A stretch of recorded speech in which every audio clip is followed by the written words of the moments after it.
Marketing is not about advertising. Marketing is not even about marketing. Marketing is about growth. So I'd like to see more CMOs become CEOs. Now that will happen when they really do this growth role well. That the media company of the future is one that owns retail, it owns a telco, and it owns a media company. That's what Mr. Ambani is building. So the government has also been a big enabler. I think the advertising ecosystem will grow on the back of the ambition and aspiration of Indians.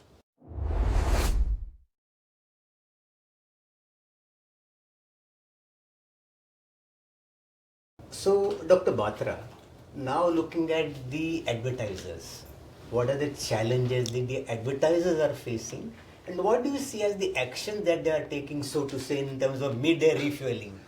What is happening is, first, the role of CMO has changed in the last decade. I want to give you one data point. One is that the CMO tenures have shortened. 10 years back, it used to be more between 60 to 72 months, 5 to 6 years. 7, 8 years back, it became 36 to 42 months. It is about 32 months now. So the tenure of a CMO, his or her tenure has shrunk. More opportunities for the CMO, also more expectations from the CMO, more bang for the buck. So CMOs are under pressure to drive growth, to drive numbers. And again, as I said, the tenure is shifting, is becoming lesser. Continuity also has its rewards. While refreshing anything has its rewards, I feel continuity with refreshment has more rewards. So this, somebody, I talked to Jayan Mehta, is now the MD CEO of Amul, but he knows the Amul brand, he knows the Amul market, he knows what's happening in dairy, non-dairy, what distribution. So he clearly knows what works, what doesn't work. The agency partner, in this case Shashi Sinha, understands what does Amul want. But in a world where tenures are getting shorter, there has to be institutional memory. The CMO also can create mechanism for institutional memory. Marketing is not just about advertising or communication.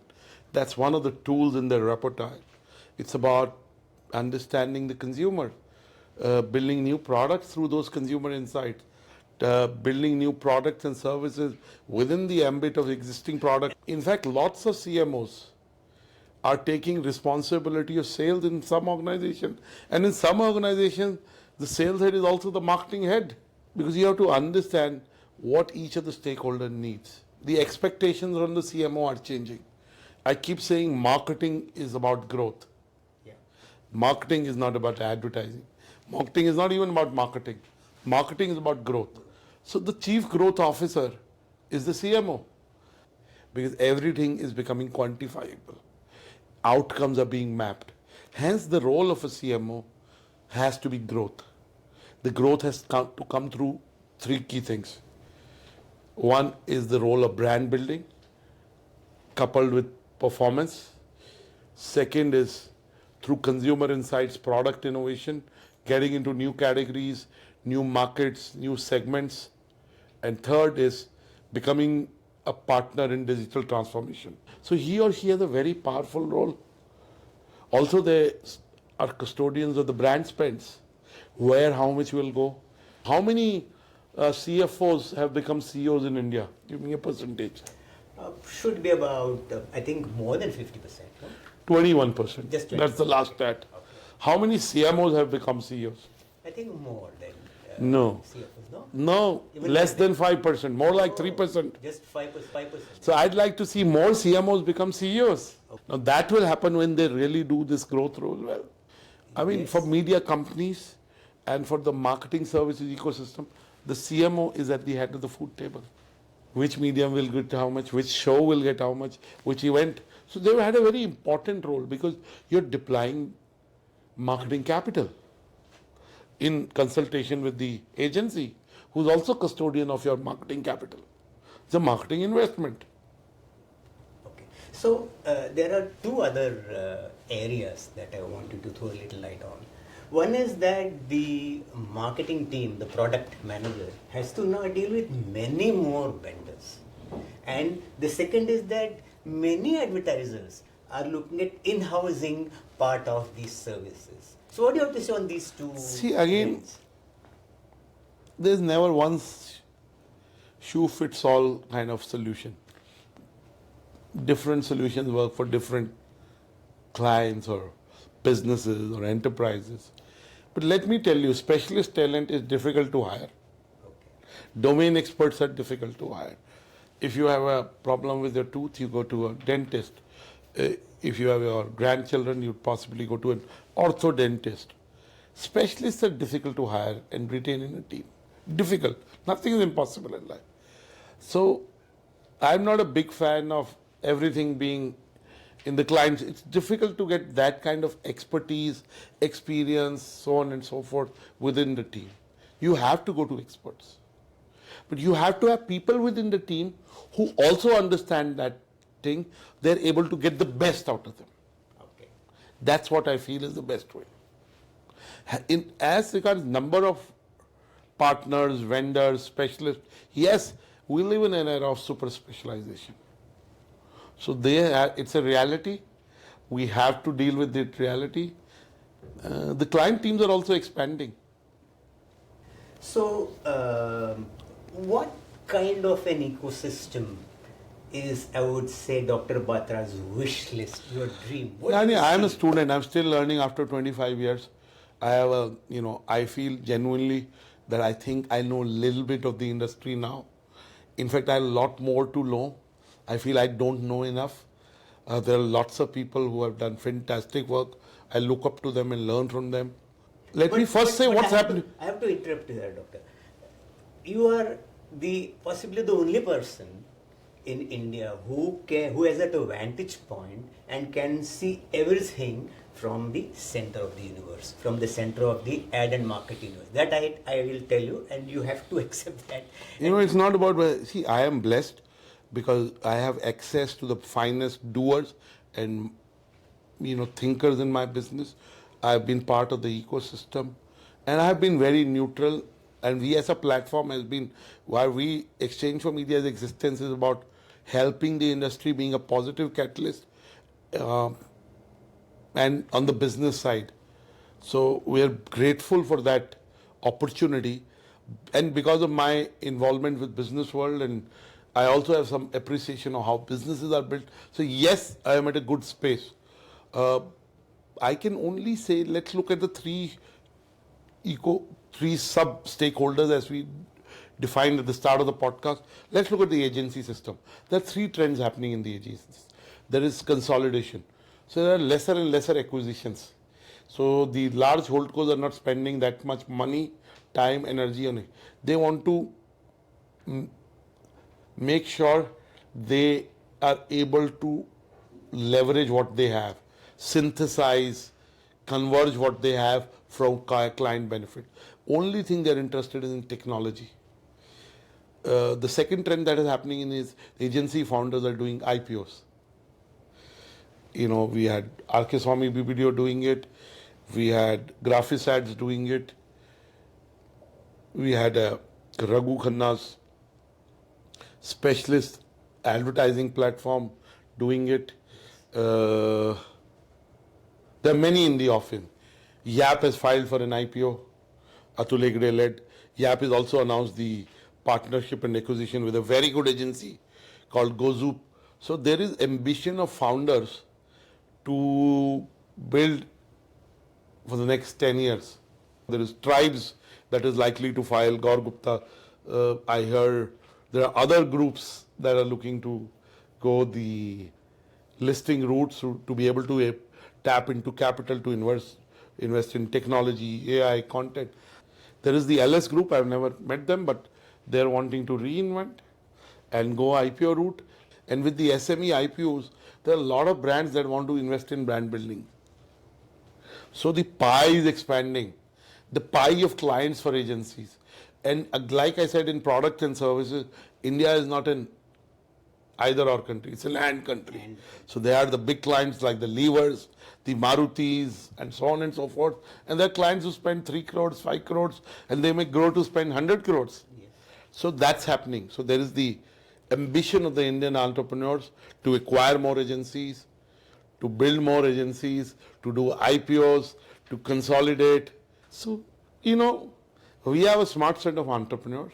All they need is capital. With capital, they can hire better talent. yes. They can invest in technology. They can be long term. That's what will happen over the next 5 years.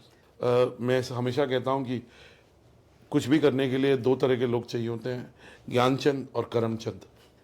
तो मैं दोनों ज्ञानचंद और करमचंद लोगों को मिलता हूँ हमारे business में, और मुझे सीखने को बहुत मिलता है. मैं ये बिल्कुल सीरियसली बोल रहा हूँ. I also see people like Sandeep Goyal who built Dentsu and then sold his stake in Dentsu.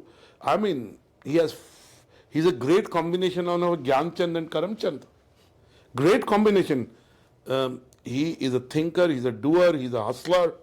What he may do with rediffusion in the future, who knows? Because he has a Midas touch.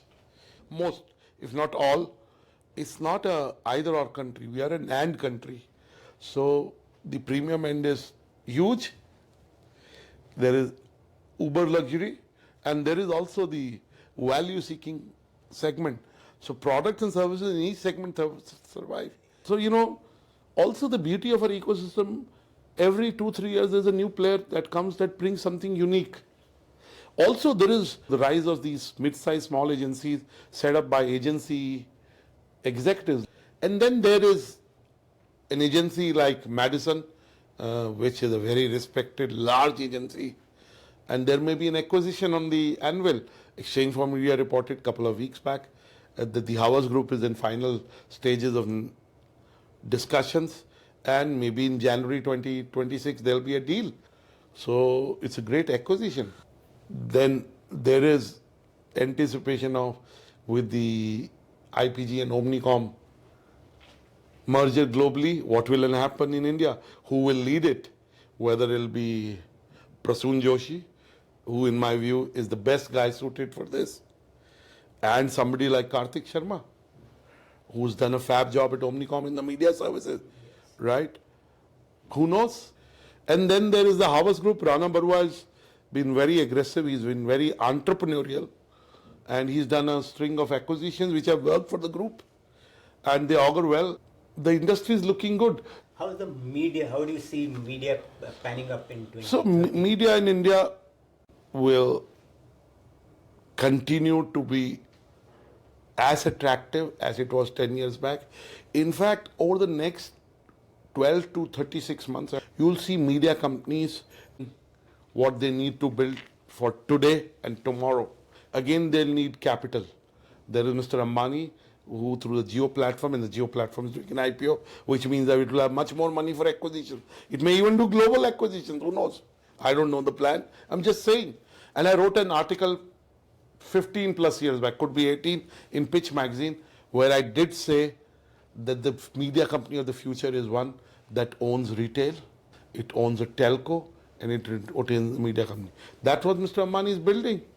Now, Adani also has NDTV, and it's building around it. And, they've selected a fantastic CEO in Rahul Kanwal. I'm sure he'll do a great job. But you cannot, whenever there is disruption or change of guard at a media company, in the editorial side, it's a time for reinvention. There is a Kalipuri who's building India Today Group to the next level. And she's been an understudy of her father for 25 years. And I'm sure India Today Group is a group to watch out for. I'm a doer and an observer. But the beauty is we don't know the future. We got to go to the best basics, right? Which is talent, being long term, using technology, really understanding the client's business, and knowing that content, technology, and advertising and entertainment, all these four are coming together. And also the lines between what is a agency, what is a media platform is blurring. Even clients are building their platforms. So that is also happening. So it's interesting time, and the government is a big enabler. The government is not just a policy maker. Let me give you an example, which is not from advertising. But 2 years back, the government decided to give a fillip to the drone sector. So not only the PMO and the ministry came up with the right framework for the drone sector, the government also said we'll be a market maker. We'll buy $1 billion of drones. It suddenly created an industry. I'm sure the government, to protect families, has brought on the real money gaming ban. But the Prime Minister also wants India to create gaming content, own IPs. The Prime Minister always says that we have to own brands, right? So the government has also been a big enabler. This growth in the BFSI sector has come because of the government.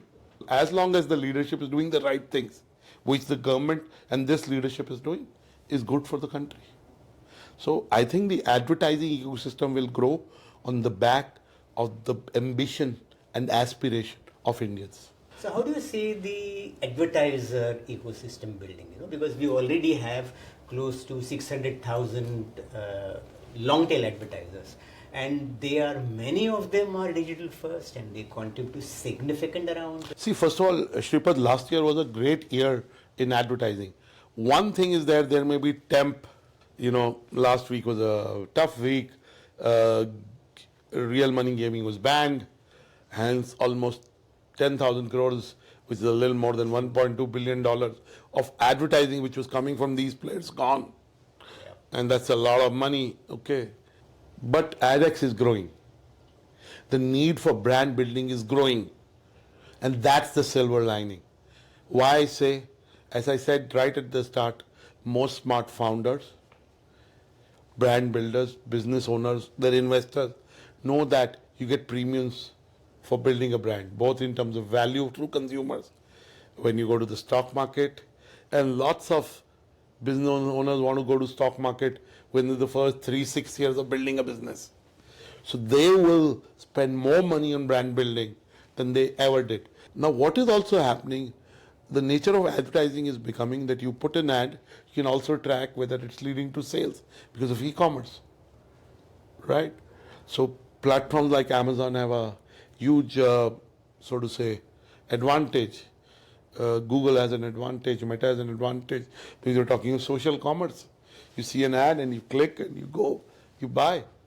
Having said that, that doesn't lead to brand building necessarily. So the role of brand building stays crucial. And hence the role of advertising and the need for advertising is growing. Also, businesses have seen the dividends of building brand. The value you get from consumers, the cost of acquisition comes down. When the brands are well known, if you list, it also gives you a premium. So, the good news in India is from 22nd September to, November is going to be really advertising peak time. Brands will spend well. In spite of the gaming brands who will take a little different route to brand building or their new offerings. And they will have new offering. The smart founders, they will pivot from real money gaming to gaming. So there will be advertising.